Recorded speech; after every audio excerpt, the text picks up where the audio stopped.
A energia solar vai ser a principal fonte de energia renovável do mundo em 2030. E a boa notícia é que instalar esse sistema em casa ficou agora mais barato. Acender sala. As luzes da sala, a geladeira, o ar-condicionado, a televisão. Toda a casa da Priscila e do Rodrigo funciona com energia solar. Há 3 anos, eles saíram de São Paulo para morar em Cotia, na região metropolitana. A ideia era ter uma vida mais tranquila e sustentável. E começaram instalando painéis no telhado que captam a luz do sol. São 2 motivos principais.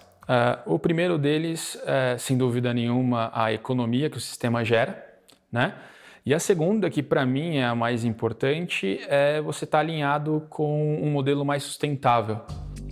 Os dois investiram R$30 mil no sistema, mas Rodrigo diz que vale a pena, já que a conta de luz vem mais baixa. A gente tem uma economia aí de pelo menos 90% todos os meses.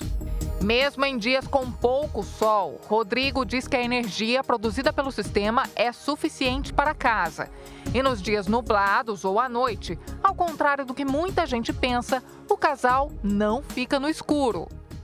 Se por algum motivo tiver com um dia muito mais nublado ou a incidência de raios solares estiver muito baixa, ele vai suprir o que for possível e eu complemento com a energia da concessionária. Hoje, uma casa que funciona graças à energia solar, como esta, não é tão comum nas grandes cidades. Mas essa é uma tendência que cresce em ritmo acelerado.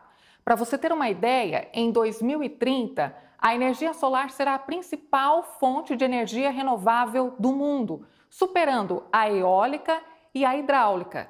De acordo com as projeções, o modelo de consumo que vivemos hoje nas nossas casas está com os dias contados. Esse especialista explica o motivo. Apesar da instalação ainda ser cara para a maioria dos brasileiros, os custos dos painéis para captar a luz baixaram 50% nos últimos 12 meses. E mais pessoas aderiram ao sistema. O custo dos módulos diminuiu muito por causa de uma questão de um excesso de oferta. O preço caiu no mercado brasileiro. Hoje, a energia solar já ultrapassou a marca de 20% de participação na matriz elétrica brasileira. Apesar do crescimento, ainda há desafios para a instalação. Em cidades grandes como São Paulo, o excesso de prédios provoca sombra nas casas e dificulta a captação da luz. Além disso, nem todos os moradores se preocupam com o meio ambiente. Ainda existe um senso comum muito forte na população de que o investimento alto, de que muitas vezes é coisa de rico, e não é o que a gente percebe de fato na prática, mas existe um esforço constante e necessário do setor de conseguir conscientizar de fato a população sobre isso. Para aumentar o interesse das pessoas na energia solar, pesquisadores da Universidade de Campinas estão estudando um material para deixar os painéis ainda mais acessíveis. Hoje, o mercado de energia solar depende do silício. É com esse componente que são feitos os painéis. A alternativa dos pesquisadores é a perovskita, considerada eficiente e mais barata, mas ainda não há prazo para ser produzida e vendida no Brasil. A gente está alguns passos atrás da China e eu acho que o que a gente precisa de fato agora aqui é um investimento de fato importante, pesado, se a gente quiser realmente adotar essa tecnologia.